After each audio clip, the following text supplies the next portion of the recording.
Bom dia, meninos e meninas, tudo bem com vocês? Eu espero que todos estejam bem.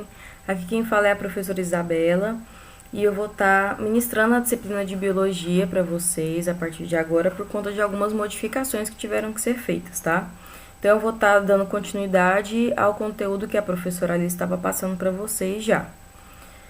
Vocês já aprenderam um pouco sobre alguns pensadores em relação à origem da vida, né? E algumas teorias. Eu só vou passar rapidamente. Então vamos lá. A gente tem o criacionismo, que é versus o evolucionismo, né?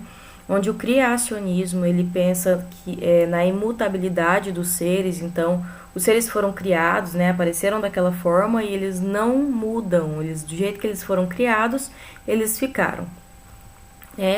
E tem a explicação divina, porque esses seres foram criados por algo divino, né? Por Deus, no caso. E nós temos contra isso o evolucionismo, né? O que é o evolucionismo? Os seres se adaptam, então a gente tem a evolução dos seres, né? Conforme os seres vão se adaptando, eles vão tendo mutações, modificações e assim por diante, fazendo a evolução. Quem é o teórico, né, dessa teoria é o Charles Darwin, né, nosso famoso, queridíssimo Darwin. Ele que criou a teoria da evolução. Claro que não foi só ele que pensou nisso, tá? Teve outras pessoas que também pensaram, mas não fizeram uma teoria dessa forma. Ele, apesar de tudo, demorou para falar dessa teoria por conta da igreja na época, né, que era muito forte. Então era muito difícil você falar algo que fosse contra os pensamentos da igreja, né? Enfim, ele colocou então o livro dele da teoria da evolução para jogo, né? Publicou e tudo e deu certo. Graças a Deus a gente tá, graças a Deus a gente tá aí com a teoria da evolução.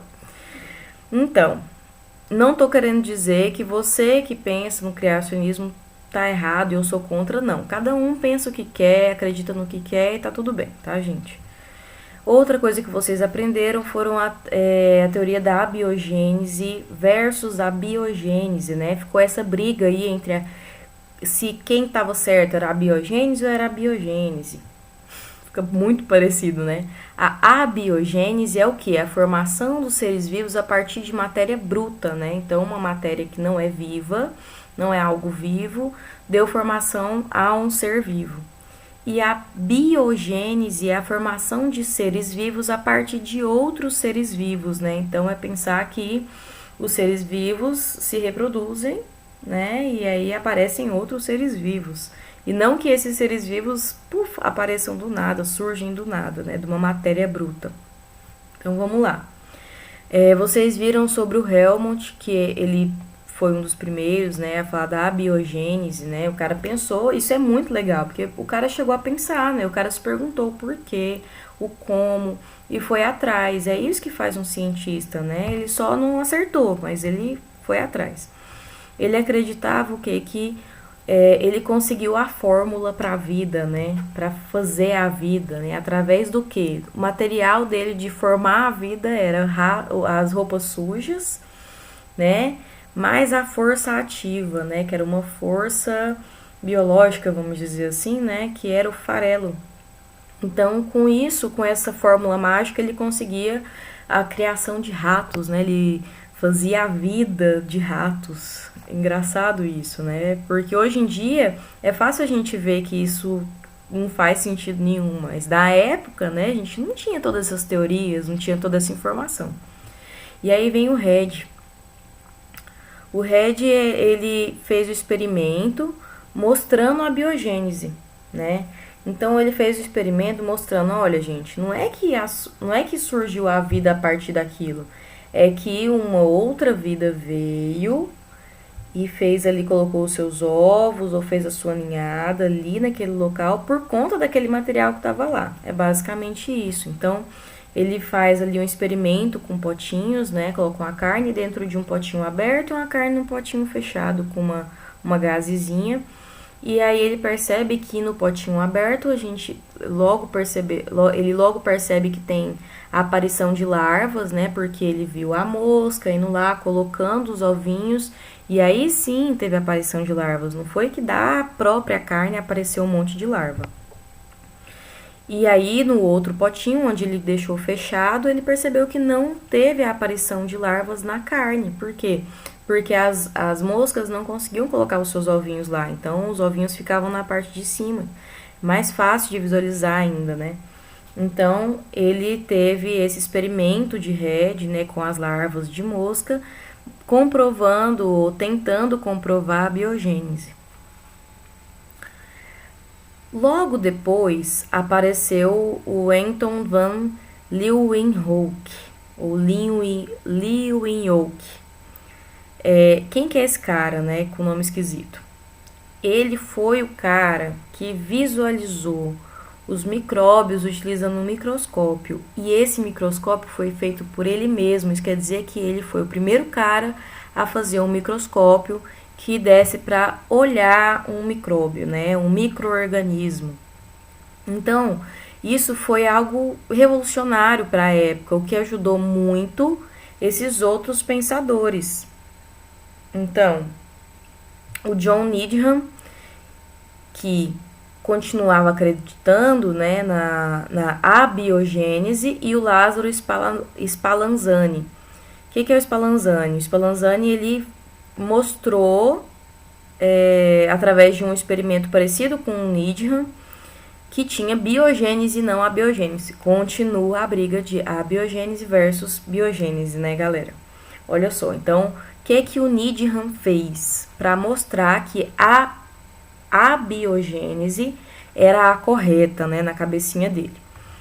Ele pegou caldos, alguns caldos, e aqueceu esse caldo, né, com material. Então, a gente tinha um material ali, vamos supor como se fosse um caldo de frango. Fiz um caldo de frango, fervi o frango naquela água, peguei aquele caldinho naquela aguinha e fervi.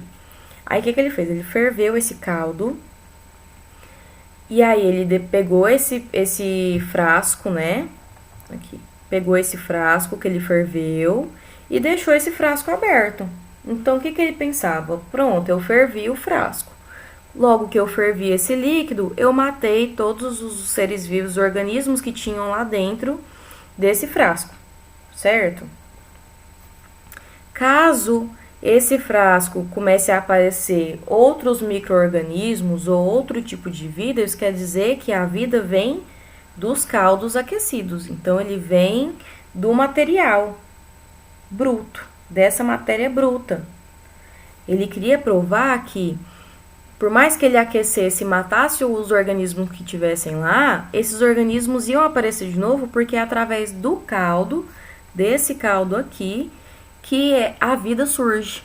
Porque é através da matéria bruta que a vida surge, né? Ok. Aí chegou o Lázaro Spallanzani. O Spallanzani, por que essa galera tem nome estranho, né? O Spallanzani falou, não, você fez errado, não é assim que funciona. Porque ele acreditava na biogênese. Como que ele fez, então, um experimento para provar que o Needham estava errado, que a abiogênese estava errada? Ele fez mais ou menos o mesmo experimento, né? Então, ele pegou ali esse caldo e ele aqueceu esse caldo numa temperatura alta, ferveu, matando todos os organismos que tinha ali dentro. Só que ele fez uma coisa diferente, que foi o fechamento hermético. Então, ele, olha só aqui na imagem, ele fechou essa vidraria e aqueceu. Então, tudo que estava ali dentro de micro-organismo morreu por causa do aquecimento, certo? Aqueceu em alta temperatura, os micro-organismos morreram, mas como ele tinha tampado, ele tinha velado, não tinha como entrar nada lá dentro desse vidro, o que aconteceu? Nada. E aí ele mostrou aqui, através desse vidro, que não apareceu nenhum micro-organismo, que o micro-organismo não vem aqui dessa parte. Não vem do caldo, não vem da matéria bruta. Que, na verdade, o que o Needham tinha errado era que ele tinha deixado a vidraria aberta. Então, logo os micro-organismos entraram e se proliferaram. E aqui, como ele fechou, nada entrou. Então, nada surgiu. Entenderam? Só que aí a gente pensa, legal, então o Spallanzani conseguiu mostrar que a biogênese estava certa. Ainda não. Por quê? Porque aí o Needham chegou e falou, olha, ok, você conseguiu fazer esse experimento aí, só que como que você pode me provar que a temperatura que você usou não fez com que todo o material morresse e que com a mesma coisa que o Helmont falava, que era a força ativa, né, também desaparecesse, porque ele acreditava que o oxigênio era a força ativa. Então, já que ele tampou, aqueceu, ferveu, matou tudo, ele também não deixou com que a força ativa continuasse. Aí ele falou, né, olha, poderia até dar certo isso daí, só que como você tampou tudo, não deixou a força ativa chegar nos organismos, na matéria bruta, realmente não teve como ter vida. E aí continuou sem ter credibilidade a tal da biogênese, né? E a biogênese continuou ali firme e forte. Mas aí, o que aconteceu? Chegou o Louis Pasteur. O Pasteur, ele é o quê? Ele é um cara muito inteligente, por quê?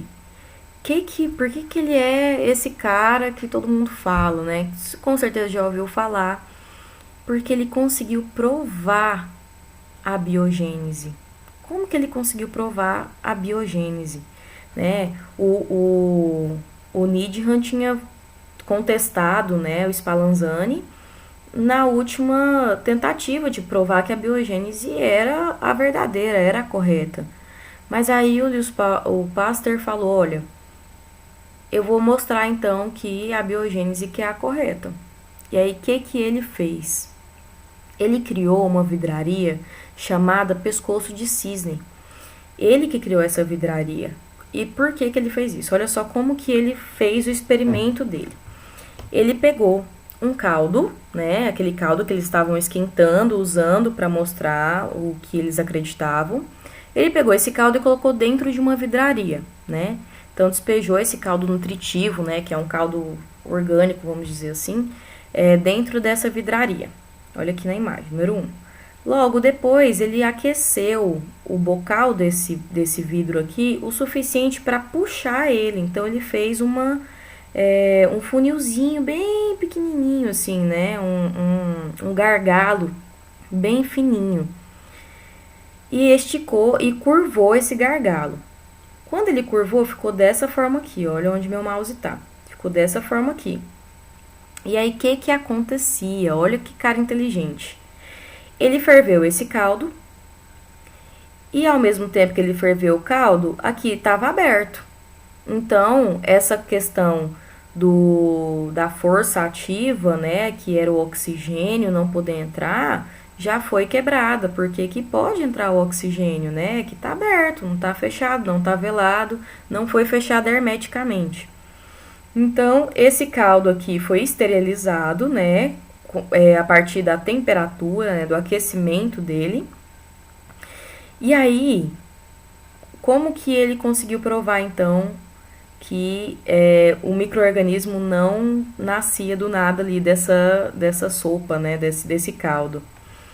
Porque quando ele ferve esse caldo aqui, ó, presta atenção nessa imagem primeiro. Ele ferveu esse caldo, e aí ele conseguiu matar todos os micro-organismos ali, certo? Beleza, é o que a gente precisava, esterilizar para provar que o que aparecer vem de fora.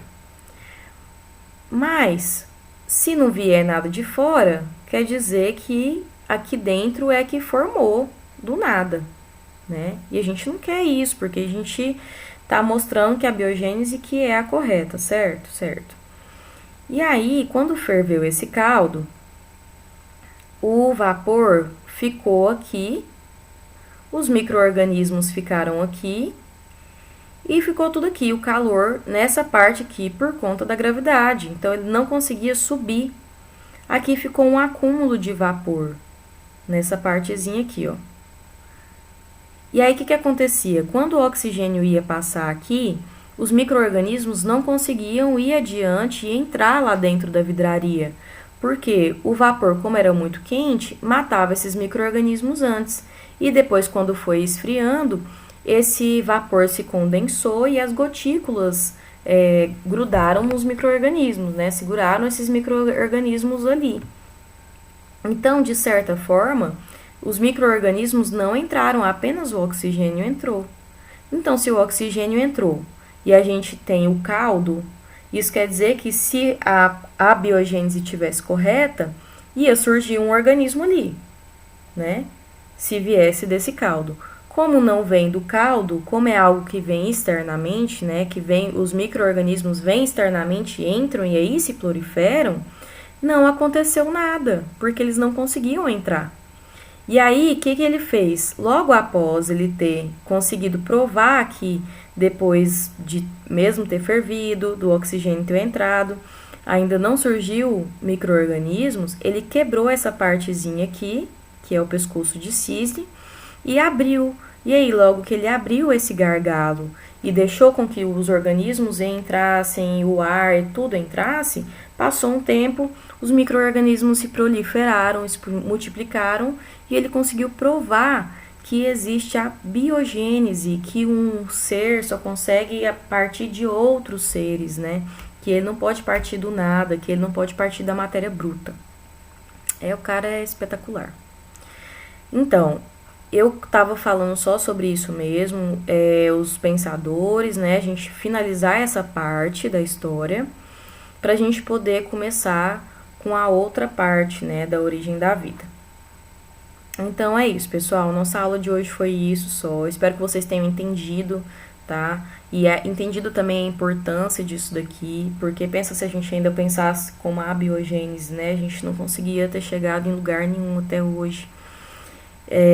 Aqui são as atividades, né? As questões que vocês devem fazer hoje. Vamos lá, eu vou ler para vocês, tá? Não esqueçam de fazer isso aqui no caderno, para postar no portfólio a foto, no fórum, tá? Que eu vou estar olhando. Se vocês tiverem ficado com qualquer dúvida, me procure, tá? Não fique com dúvida. Pode me procurar, vocês sabem que eu respondo. Se eu demorar é porque realmente tem muito aluno falando comigo, então espera um pouquinho que eu vou responder você, tá? Não fica com dúvida. E outra coisa, esse documento aqui que eu apresento, toda vez que eu tenho aula, eu faço um documento desse para vocês. E aí vou mandar para vocês em PDF também. Então, lá no grupo vai ter o PDF com a atividade e esse documento com o conteúdo para vocês estarem olhando e relembrando, tá bom? Então, vamos lá. Quais são as questões? 1. Explique com suas palavras o que é a teoria da abiogênese e a teoria da biogênese. O que você entendeu? Então, escreve como você entendeu. Isso aqui, gente, não é para vocês copiar e colar. Eu não vou estar analisando se vocês estão copiando e colando. Eu vou estar analisando se você conseguiu entender ou não, tá? E eu não vou dar nota em cima de você ter entendido ou não, tá, gente? Então, faz direitinho. Número 2. Em que Helmont acreditava e por que ele acreditava nisso? Qual foi o experimento que Red realizou para contestar a ideia de Helmont? Quem foi Leeuwenhoek? O que Pasteur fez de tão importante? Por que ele foi um cara tão espetacular, tão importante? Então é isso. Lá no texto também vai ter as referências, caso vocês queiram dar uma olhada também, tá bom, gente? Então é isso. Eu espero que vocês tenham entendido. Tenham um ótimo dia de atividades e até a próxima aula, pessoal.